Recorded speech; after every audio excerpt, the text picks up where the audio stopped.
there's something for everyone that enjoys Chinese cuisine. Visit 4515 France Avenue South or call 952-927-4439 for takeout and explore their full menu at greatwallrestaurant.us.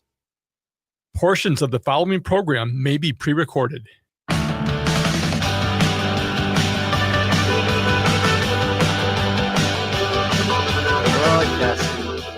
Broadcasting live from the studios of AM 950 KTNF, the progressive voice of Minnesota, and streaming live right now on our YouTube channel, youtube.com/@TheGailey This is The Gailey Show. I am your host, John Parker, in studio, executive producer, Jim Pounds. And in the control room, Brett Johnson. Hey there, guys. The snow didn't come. I know. Yesterday they were saying, like 4 to 8 inches of snow, and it's absolutely nothing. So blame me. I do the weather forecasts. It was snowpocalypse. I think it's to the south. Yeah, they're getting it down there. Maybe it's one of those things where, like, if you say it's coming, then it won't come. And if you didn't say it was coming, then it would come. Maybe that's the time of season that we're in right now. Maybe. Okay, well, that's the end of the humor for the day. I'm joking, but we have some big stuff to get to today. Hungary has outlawed pride events, and I think that we're going to talk about this because it is, I feel, especially concerning, as their president last year, Viktor Orban, visited Trump at Mar-a-Lago, and Trump says that Hungary is who we should aspire to be here in the United States. And if you're thinking, oh, well, it's Hungary, lawmakers in Arkansas are trying to pass a bill that would make it a criminal offense to provide haircuts to trans youth. More on that in a little bit. Trump has also disappeared an LGBTQ asylum seeker from Venezuela, and in the process has ignored a court order to stop deportations of 260 Venezuelans, which leads to the conversation I want to have today, which is who enforces federal law and judicial decisions? And the answer is frustratingly frightening. But first, I want to talk about generational change. So our number is 952-946-6205. 952-946-6205. What's really got me thinking about this, and I know that there are other shows that have covered this pretty extensively about Senator Schumer and his decision to capitulate on the spending bill last Friday, along with 9 other Democrats in the Senate. What I've been thinking about since then is the urgent necessity for generational change. And there are these calls for the senator to step down as majority leader, but I don't feel that goes far enough. And I want to start actually by going back to the presidential campaign with President Biden. Technically, we will never know unless we go into an alternate reality of how President Biden would have fared in the 2024 election, because he withdrew in June or July rather, and we don't know. We will never know that. I want to make the argument, however, that he would not have, based on a couple of things. The first thing, Kamala Harris's campaign was run by the same people that Biden had running his campaign, right? So Julie Chavez Rodriguez was the campaign manager for both campaigns. Jen O'Malley Dillon was the campaign chairwoman for both of the campaigns. When you look at the planks of the platform, they're largely Biden's on a structural macro level basis, right? Case in point, international relations. The campaign platform between Biden and Harris was exactly the same. The only difference was the question mark of would Kamala make any significant changes when she got in office. And I think it was reasonable to believe that we would have gotten a new Secretary of State, we would have gotten a new National Security Advisor, we would have gotten a new UN Ambassador, Secretary of Defense, et cetera, et cetera, et cetera, which would have given us a platform as progressives to use those confirmation hearings to really demand the progressive change that we needed to see in the international arena and move away from what Biden was doing. But it was a big question mark of whether there be any changes.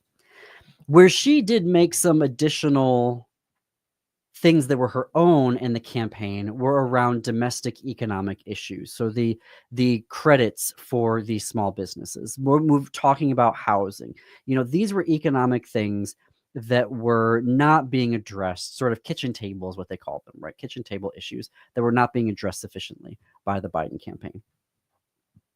So let's look at some final raw data from the campaign. There is this belief that Kamala and the Harris-Walz ticket underperformed Biden, but that is actually incorrect. If we look at the final raw vote totals between 2020 and 2024, the Harris-Walz ticket carried every single blue state that Biden and Clinton in 2016 carried. But Kamala outperformed Biden in 4 of 7 swing states. In Nevada, Kamala got 1,700 more votes in 2024 than Biden did in 2020. In North Carolina, Kamala got 31,000 more votes than Biden did in 2020. In Wisconsin, she got 37,000 more votes than Biden. And in Georgia, she got 74,000 more votes than Biden did. Now we're just looking at raw vote totals between 2024 and 2020. I believe she got to that because she was Kamala Harris and she was adding more domestic policies in there. Otherwise, her campaign was largely Biden's. And I think because of the generational, what we saw from him, particularly in that debate in June, where he was headed, it was just very untenable that he was going to continue and win that campaign. That is my argument. I recognize there will never be a final say because we can't go into an alternate reality where he didn't withdraw. So there we are. I would argue, though, that because so much of the macro level stuff of Kamala's campaign was his, the campaign leadership, largely his, particularly the chairperson and the campaign manager, that he would have lost in November. And that Kamala, and I want to keep saying this, 4 of the 7 swing states, she outperformed Biden. And I think when you look at that, I began to realize why they were so optimistic going into Election Day is because they were probably tracking these numbers and seeing where she was at in the early vote compared to Biden and going, oh, wow, we are actually on track here and we could probably win this thing. I think that's what they were looking at. There was also the media reports, particularly from MSNBC. They kept hammering that Trump did not have a get out the vote operation. And they kept going after how Musk had been outsourced to Musk and he was doing a terrible job. And there were all these things happening. Their analysis was wrong, which is one of the reasons why I don't listen to MSNBC anymore. Because they got that very, very wrong in their analysis of the get out the vote operations between the two campaigns. When I see Biden's campaign, which I believe was going on to lose, and now when I see Chuck Schumer capitulating, and the thing that got me, and I'm like, no, I want to talk about this now, is the interview he gave on The View this week, where he was basically talking down to a black woman and saying, you're not being smart and strategic. I was being smart and strategic about how to deal with this bill, and that this bill, we had to pass this bill because otherwise there would have been a worse situation that's completely undefined and unknowable. He's not laying it out there. And this, what got me about that was the same thing about what Biden said last year. I am the only one who can fix this. I am the smartest person in the room. And that's just not true. Kamala Harris outperformed Biden, even with his own campaign, adding what she could to the platform. She outperformed Biden. And I think that there are calls for Chuck Schumer to step down as minority leader in the Senate, but that is not going far enough. We have too many people in the Senate who have frankly are past the expiration date of their service. And if I'm being ageist in that, fine, whatever. But I do not believe in a democracy that Chuck Grassley should be in his 90s and has represented Iowa for 40 years. How does that make us any different than Russia, where they don't have real elections, but they have the same people over and over again? Why do we have elections in this country if we're just going to reelect Amy Klobuchar every single time? No offense, I think Amy is a great senator. There's things I have disagreed with her on, but if we're just going to keep reelecting her because she's the incumbent, we're going to keep Chuck Grassley in there until he dies. We're going to keep Chuck Schumer in there until he dies. Like, literally, Senator Feinstein died in office, and it is very questionable if she was actually coherent and lucid enough to be a senator in the United States Senate. But they are misreading what is happening right now. They are playing by a playbook that is incorrect. That's what they were saying on The View, that you are trying to play by a game that is no longer a game.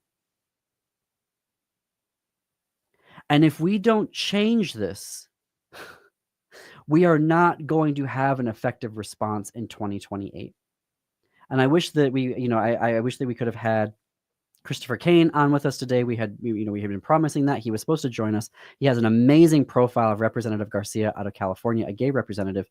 But that's irrelevant to what he is doing right now and making the tough calls and doing the communication that needs to be done right now to lead the fight.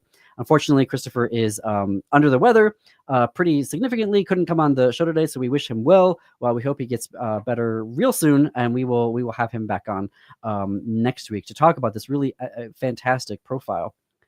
But the strategy that I feel that we need right now is to start to call on people to resign, to step down from their posts, and to let a new generation of leadership. Biden said that he was going to do that. He lied. He reneged on his pledge. And I know it's really difficult to take a big, complex situation like the American political electorate and boil it down to one single point to explain it. But I believe you can put the blame on a single person for why the Democrats lost, and that was Joe Biden. If he would have done what he said he was going to do and stepped down, we could have had a real primary. Kamala would have had an entire season, or someone else would have had an entire season to define their campaigns, to differentiate themselves from the Biden administration, and to have an entire year to talk to the American public. But we didn't get that. I'm going to get Jim's reaction after this, but I want to get your reaction as well. 952-946-6205. 952-946-6205. Quick break. We're going to continue the conversation after this. You're listening to The Gailey Show.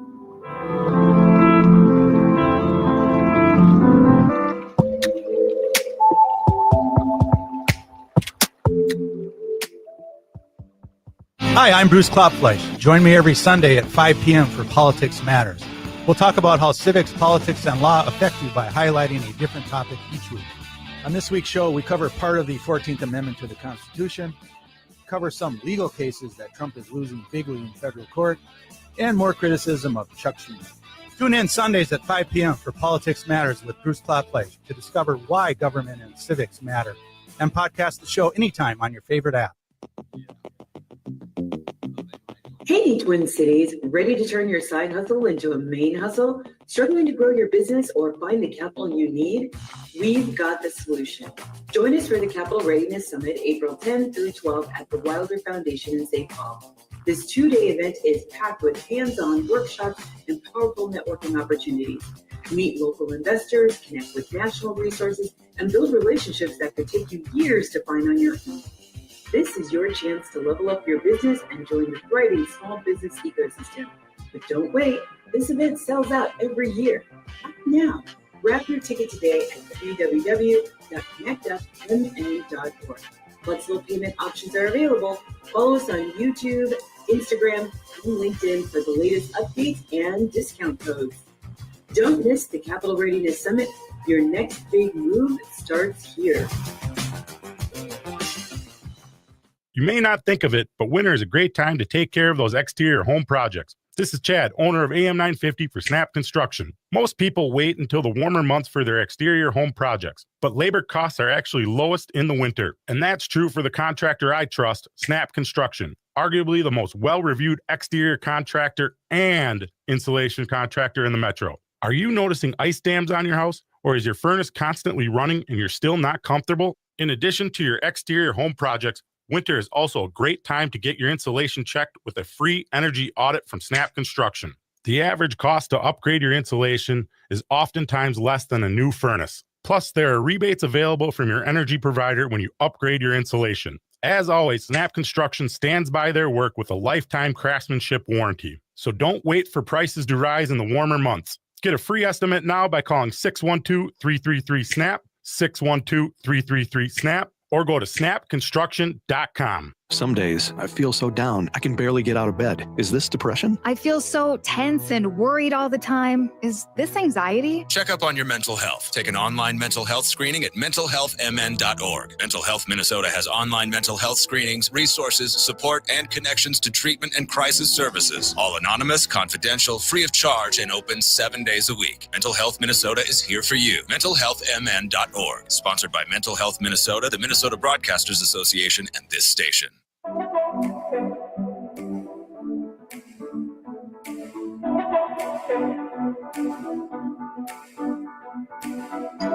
Welcome back to the Daily Show. I'm your host, John Parker. It is 21 minutes past the hour.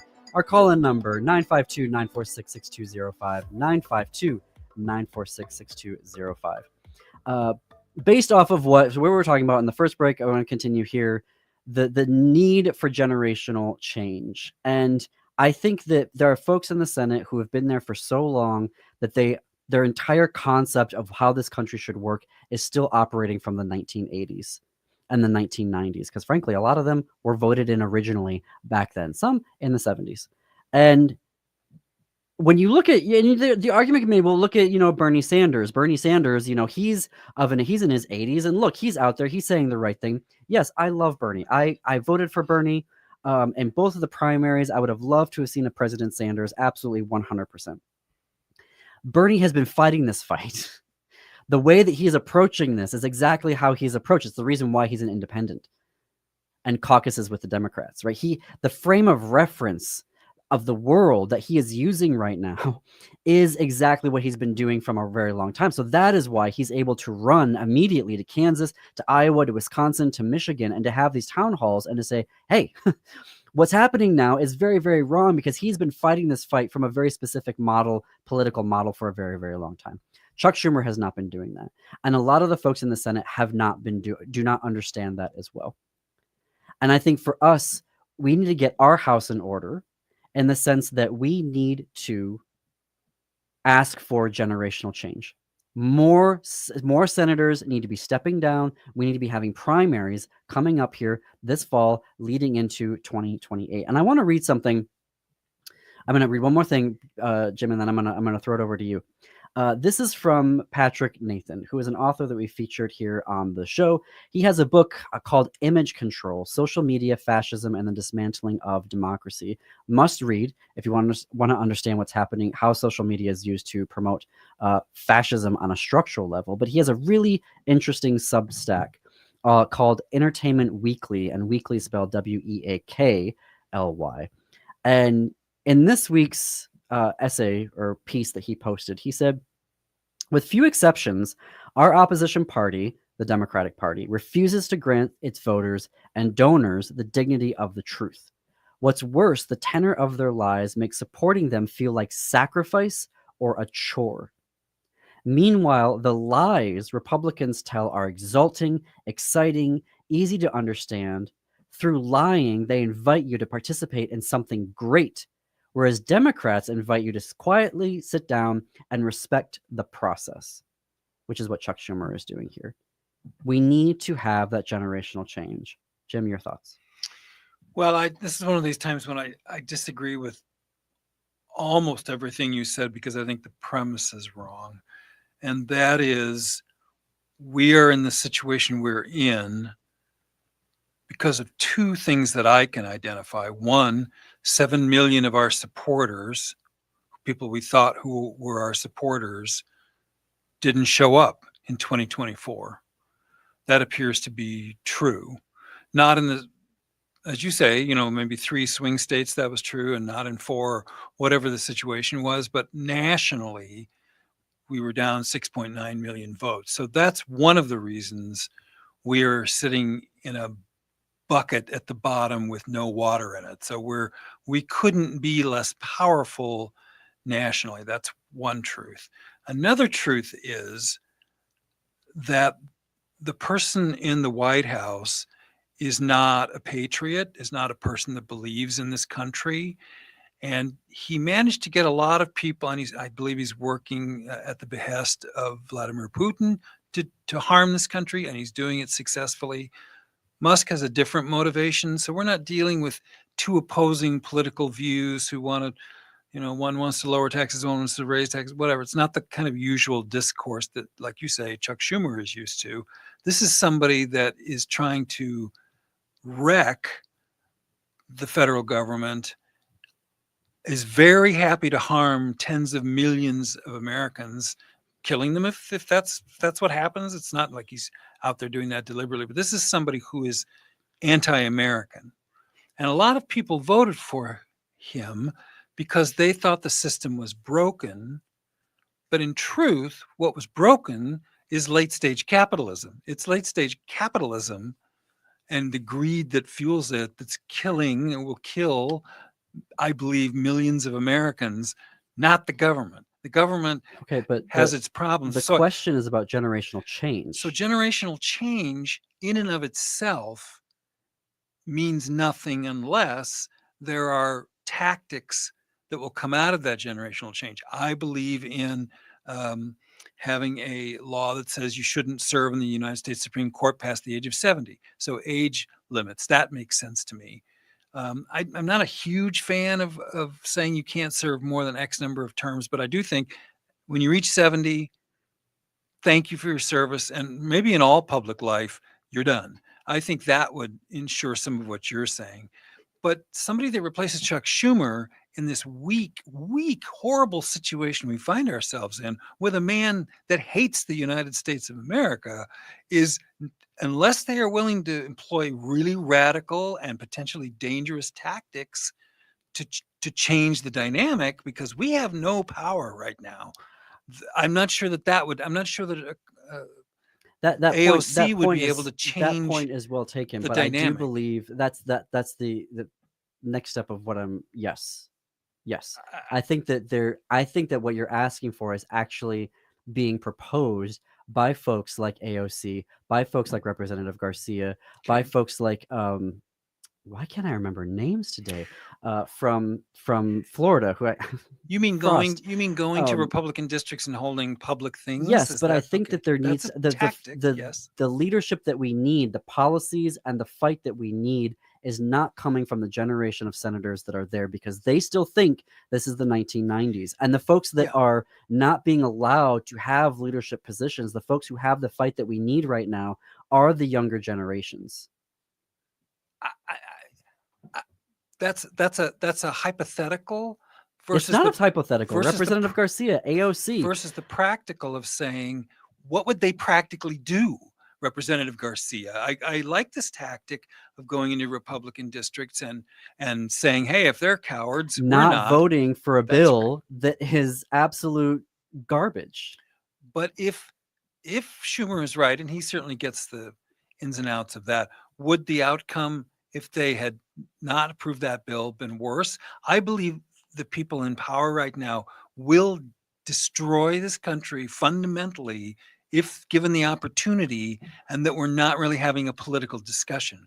We're having a not a fight metaphorically, but a real fight. What you're saying is that they're trying to destroy the country. If they're trying to destroy the country, then why are 10 Democrats going along with it? Well, I'm assuming they believe the same thing Schumer does, that they're taking the lesser of two evils. But let me give you one example. Let's say we have a break coming up, so make it quick. Okay, that they're right that they're going to harm Social Security or take it away. That actually, no, you're going to have to hold that. Oh for the break, boy, okay. We're coming up here. We're going to continue this frustrating conversation and maybe move on to other things when we get back. You're listening to The Gailey Show on AM 950 KTNF, the progressive voice of Minnesota.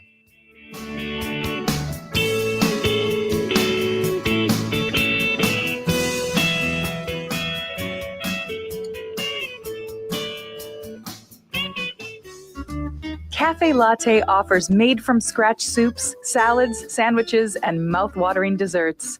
So come check out their pizza and wine bar or get a treat from the bakery made fresh daily. Plus, you can still do online ordering and takeout along with gift cards. Just go to cafelatte.com and choose from their ever-changing selection of award-winning salads, sandwiches, and soups. Cafe Latte is located off Victoria and Grand and online at cafelatte.com.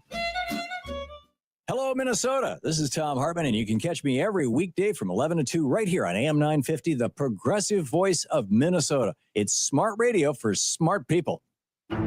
Join us on Thursday, March 20th for a special live 2-hour Ghostbox radio event starting at the special time of 9 p.m. Travis Walton was abducted by aliens November 5th, 1975, and wrote about his experience in his book, The Walton Experience.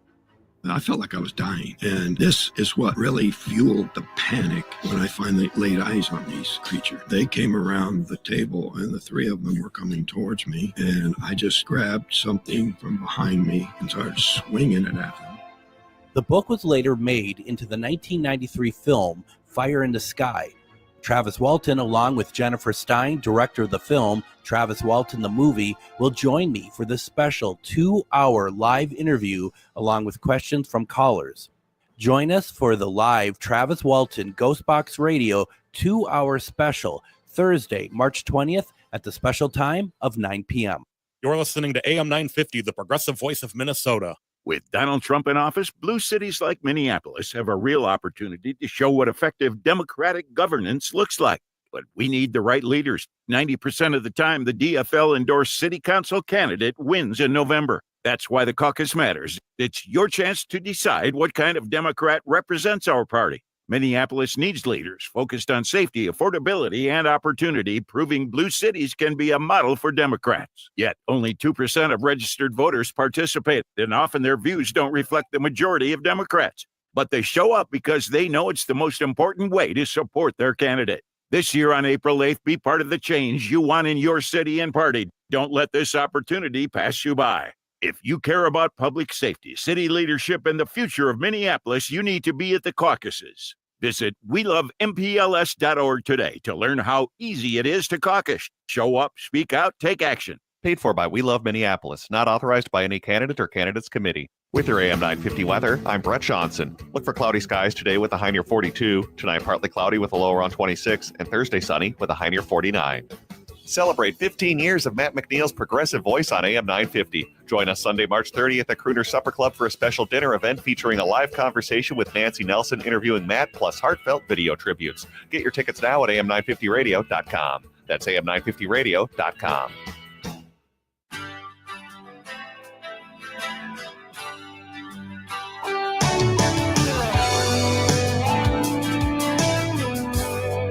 Coming to you live from the studios of AM 950 KTNF, the progressive voice of Minnesota. This is the Gailey Show. It is 33 minutes past the hour.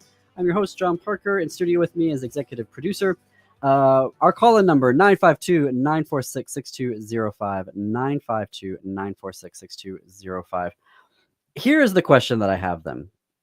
Jim, for you and for anyone who's listening right now, the contention that Senator Schumer is putting forward is that if we didn't pass this, anything that happens after that would be all our fault. And I think it's absolutely stunning and underscores the complete failure of this generation's communications leadership, that the Democrats, who are in the minority, would be blamed for all of the terrible things that are coming in this bill. They will be blamed for saying, no, you know what? Half of America did not vote for you. We do not want these things in this bill. We are extracting concessions for you. This will not move forward until you negotiate. We are going to be blamed for that. And that is the failure of, first of all, the tactic is incorrect. And C, but if you think that it is, that means that you are conceding that your communication strategy has been so terrible that you are giving up any opportunity to change the narrative. Well, I think again, people my age can remember a time when you could count on the news media or somebody to give you some objectivity from what either political side was saying. And we're not living in that time anymore. We have paid for corporate propaganda that will say exactly that. They will blame the Democrats for every hangnail and every, not dotted I, because it's not about being honest anymore. In fact, literally, I used to be a Republican, as you know. I've watched that party literally become the place where all the liars, kind of the bottom of the sink, all the liars in the world gravitate towards standing there and lying from the beginning of their remarks till the end. They seem to have no sense of decency, right? We're talking about that quote the other day. Have you no decency, sir? That's exactly what could be said to every Republican that I can put my name on. So anyway, let's say Schumer's right or wrong. I agree with you. It is time for there's no reason for somebody to sit in the Senate for 40 years. We should put age limits. That would be my counter to your put an age limit. And if it's 70, no matter who you are or how great you are, you're done. And that would be a mechanism that doesn't have a bias against, oh, you've been here 40 years, which seems so specific, as opposed to once you hit that thing, you're finished. I would totally support that. A counter maybe to both of those options of term limits and age limits is to say we always should have a primary. Yes. Well, incumbents should not, there should be no benefit of incumbency. And Joe if Biden, your ideas and your performance has been so amazing, then the voters will see that and will vote for you. Biden should not have gone, oh, well, it's cleared the field. There should have been a legitimate primary. There should be a legitimate primary for every Senate seat. The problem of the Democratic Party in West Virginia, there's been some really excellent reporting on this, is that Manchin spent his entire career gutting the Democratic Party operation within West Virginia to make sure that no one legitimately challenged his seat. Right. And then when you see him leave, there is literally zero organizing or report. Right. So they also should not be allowed to have the so-called incumbent advantage. Right. And maybe that's the way to solve it. But I don't want to this is another problem of the Democratic Party, is that we sit here and we start shooting each other in the back and in the foot about, should it be term limits or age limits or primaries? The point is that we need to be having some change here. And we can, as the French left is trying to say right now, we can argue later. We can't do anything if we're not back in power. And if people are not willing to go for the jugular right now, then we need the people who are willing to do that, who are willing to fight, who are willing to try and take the media narrative back. And we are not getting that with Chuck Schumer. And here's one of the reasons why we need to be playing for power and not playing for being the smartest person in the room. Hungary has passed a law outlawing protests, outlawing protests, but also outlawing pride events. And they're allowing law enforcement officials to use facial recognition software to track people who are trying to attend these events. LGBTQ Nation has a great article on this, and they interviewed a Russian citizen who lives in Hungary because of what Russia had done attacking the LGBTQ community.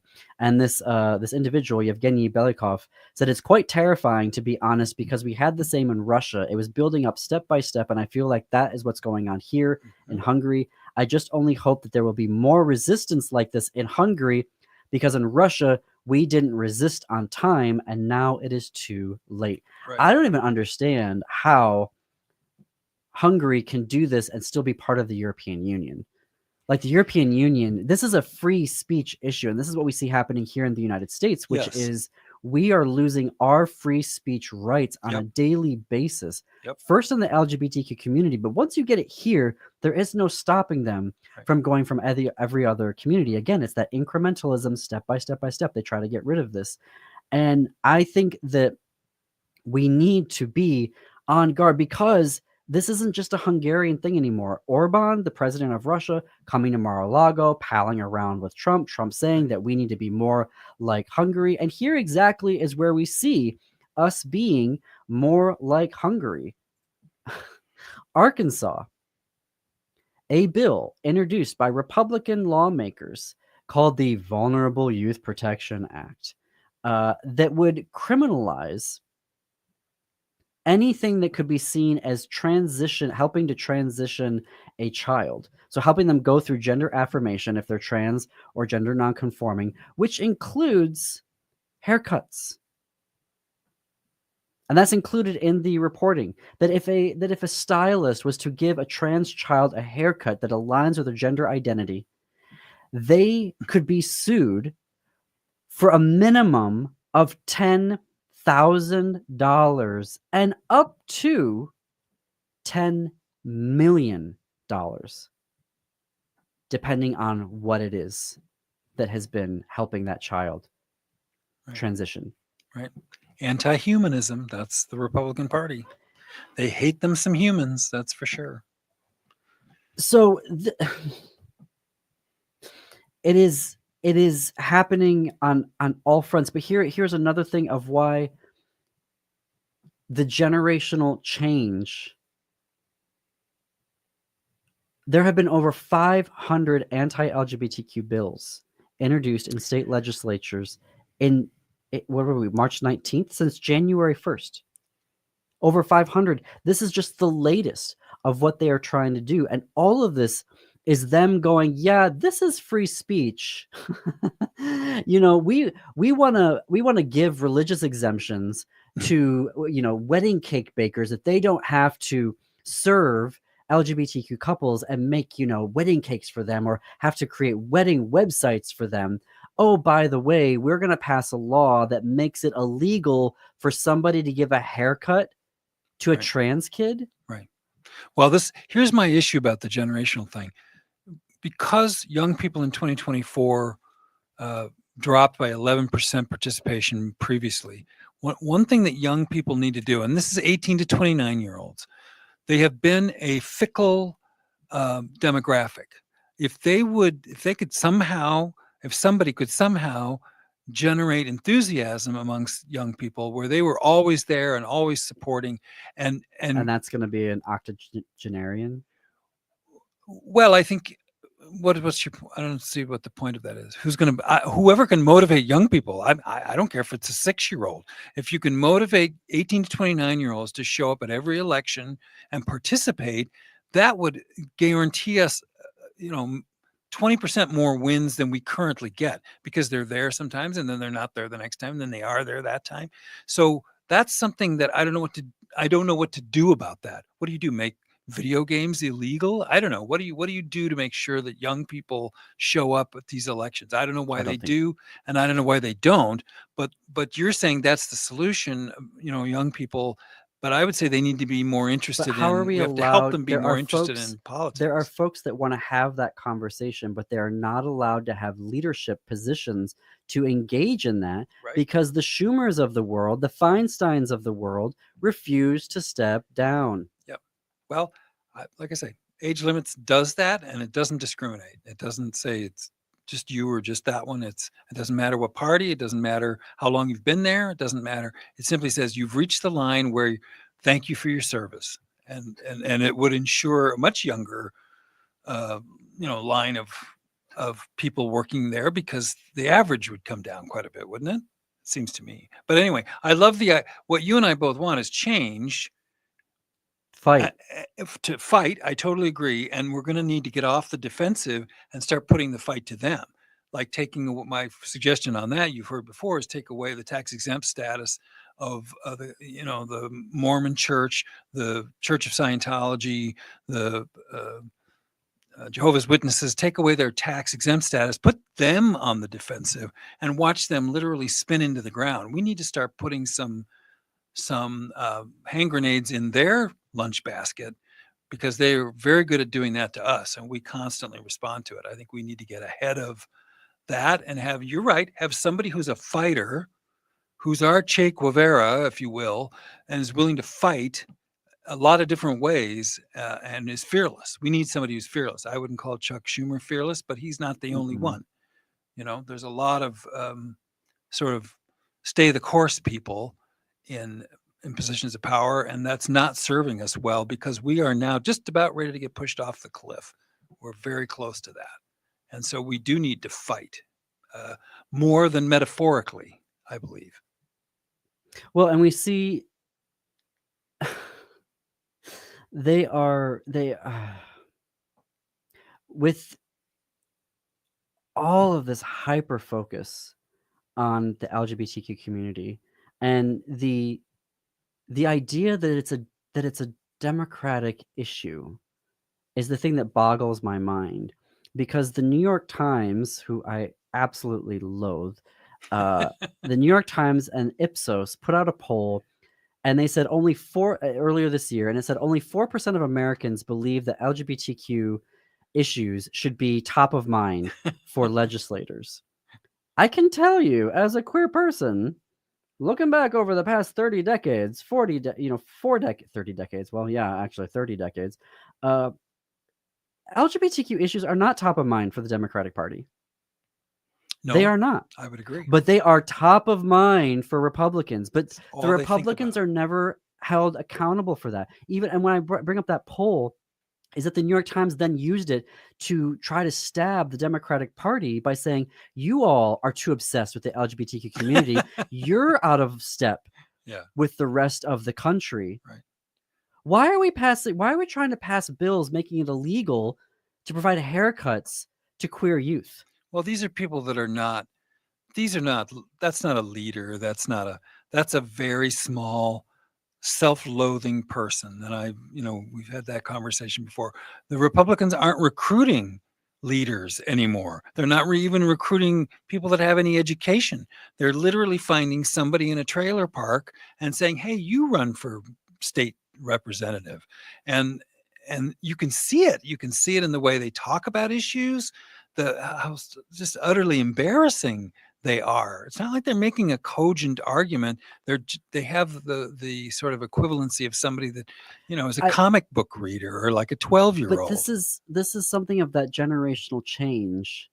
And I'm kind of over this argument of this is their last gasp argument. It feels like every cycle we hear this last gasp, that it was gay marriage in the, in the early 2000s, and don't worry, now it's trans folks. Right. And then, we're going to get through this. No, they use LGBTQ people as a punching bag. Yep. Every single cycle, because for whatever reason, it is cohesive. It brings them all together. Having this bill and outlawing people providing haircuts in Arkansas to trans kids does nothing for climate change, does nothing for the economic well-being, does nothing for kitchen table issues. Right. But it distracts the not very intelligent. From what? Well, gives them somebody more to get to. Gives them somebody after to this. hate. Something even. Yeah, this is such a depressing day. But we're gonna have more on the Gailey Show after this.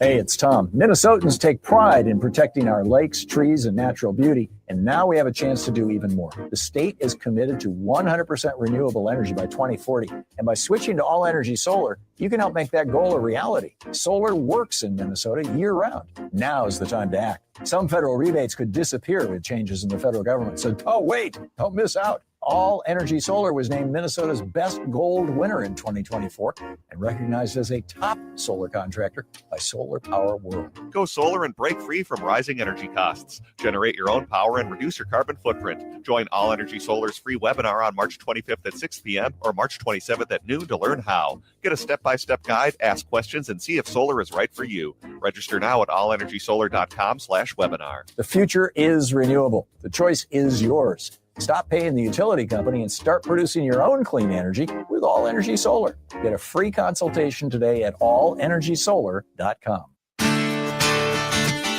Greg Bakken here. Like you, I love good, fresh, delicious food. So I want to tell you about this treasure in Roseville called Maverick's Real Roast Beef. Maverick's has the best roast beef sandwiches I've ever had.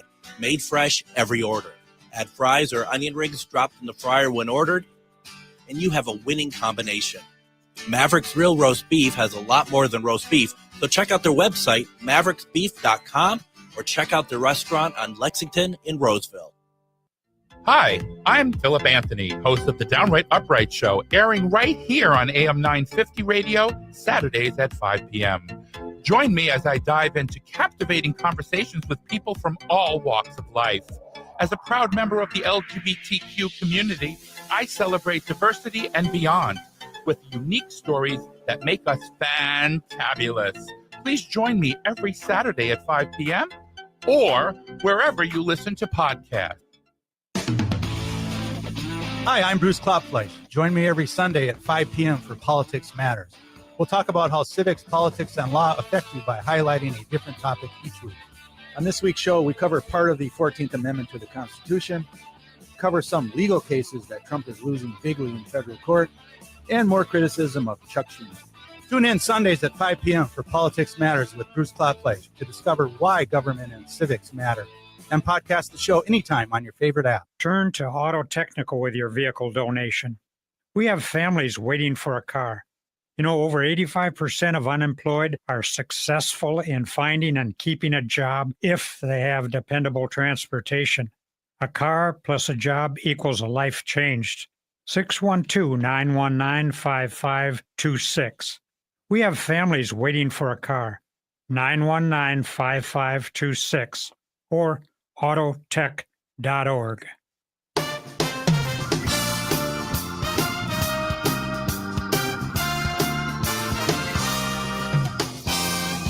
Welcome back to the Gailey Show. I am John Parker. I think the control room is trying to make this conversation more upbeat with that really fun music. It's a good show, but yeah, we'll make it a little more upbeat. Yeah. I don't have anything that's going to make it even better. Because our final segment story to deal with today is around the court. So the Trump administration has disappeared an LGBTQ asylum seeker. And this asylum seeker was from Venezuela, coming to the U.S. And as an artist had artwork, tattoos on their body. Well, the Trump administration has claimed that artwork was representative of a gang that's designated as a terrorist organization. And so instead of bringing them to their hearing last week, they just disappeared this individual. The lawyer has no idea where they are at right now. And a judge put out over the weekend a order for the Trump administration to turn back planes, literally turn back planes, and stop the deportations of 260 Venezuelans.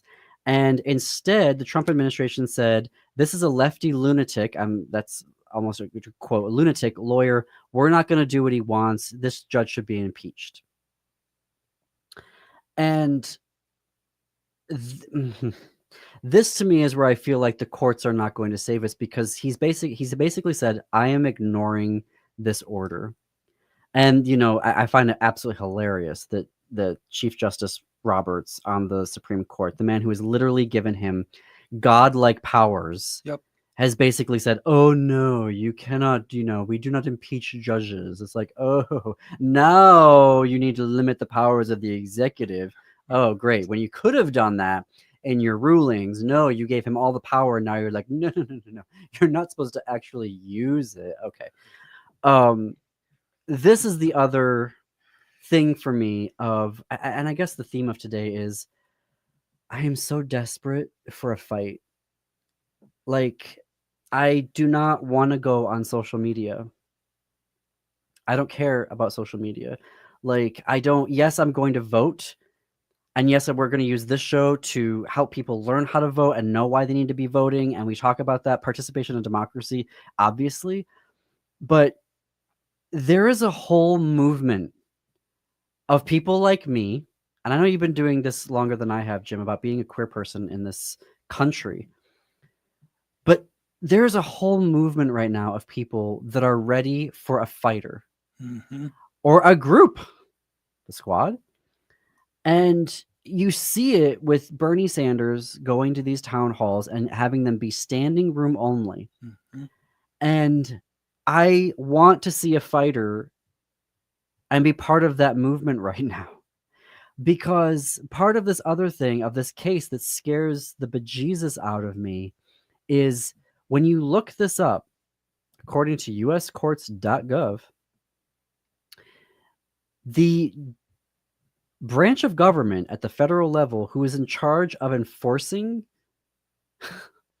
federal judicial decisions is the executive branch. Which is absolutely bonkers to me, that in the Constitution, and when we were having our constitutional convention, that the framers of the Constitution were so stupid as to think that the executive branch was going to enforce all of the decisions. And we saw that famously in the Brown versus Board of Education, where the Supreme Court said, no, you have to integrate these schools. And the governors down there were like, nah, we're not going to do that. And Eisenhower finally said, no, you're going to do it, and I'm going to send down the National Guard. What if Eisenhower hadn't said that? So now we have a president who's saying, no, I am not going to enforce judicial decisions. Right. Who is going to do that? Well, we're in a dangerous place. First of all, I want to say I agree with you. I believe this administration, and particularly Stephen Miller, is quite capable of making people disappear. That's and we both know what that could mean. So if people are needing some motivation to get angry enough to act, that would be a good one, because I think that's the first example that we're aware of. Queer people, I feel, are the canaries in the coal mine, always have been, always will be. Because we are the eternal punching bag of the conservatives and the far right and MAGA and all the fascists. We are continuously so. But there is a movement right now. There is a counter-revolutionary moment waiting in this country. And I just don't understand why we are not seizing it. As a queer person, there's only so much that we can. Yes, we have the show, and we're trying to educate, and we're trying to get the word out, and we're uplifting amazing journalists on here. We're going to continue to do that. We've got some coming up here that I'm absolutely thrilled to be hosting, and folks that we want to continue to bring. We're going to have Fair Wisconsin on next week, the executive director, to talk about what's happening. That's their version of Out Front Minnesota. And yes, we can continue to do that, but there is a fight that folks are willing to do and have right now, a counter-revolutionary moment, and it's not being taken advantage of.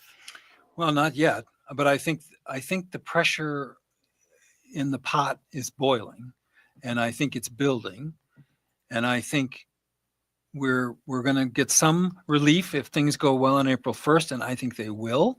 But to your point, most people that I'm talking to anyway are sort of biding their time. They're paying attention to something else. They're thinking about. But they're missing it. They're thinking it's about here. Their kids. We're all chomping at the bit for it. I know. We don't need to bide our time anymore. It's here. It's waiting for us. We're ready for it. And there's no executive leadership. Well, it's not going to dissipate. But it will. That's the problem, is that if you don't harness it. I think this administration is going to keep shoving their foot down our throat. And I think people that think they're going to wait it out are dead wrong.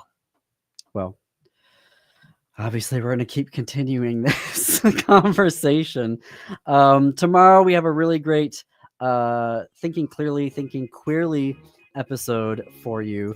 It is actually on a completely different topic. It is about caring for our partners when they have cancer. So stay tuned for that. Up next is the Matt McNeil Show. After that, the Native Roots Radio. And until tomorrow at 2 o'clock, keep it queer, America. Keep it queer.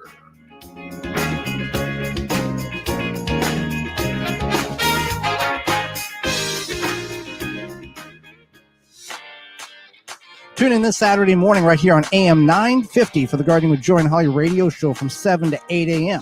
We'll be discussing easy vegetables to grow in your garden this year, as well as keys to success for a better garden. Our guest is YouTuber and organic gardener Angel Gist will be with us. So tell your friends that Garden Talk Radio is on AM 950 Saturday mornings from 7 to 8 a.m. Tell a friend and let's grow together.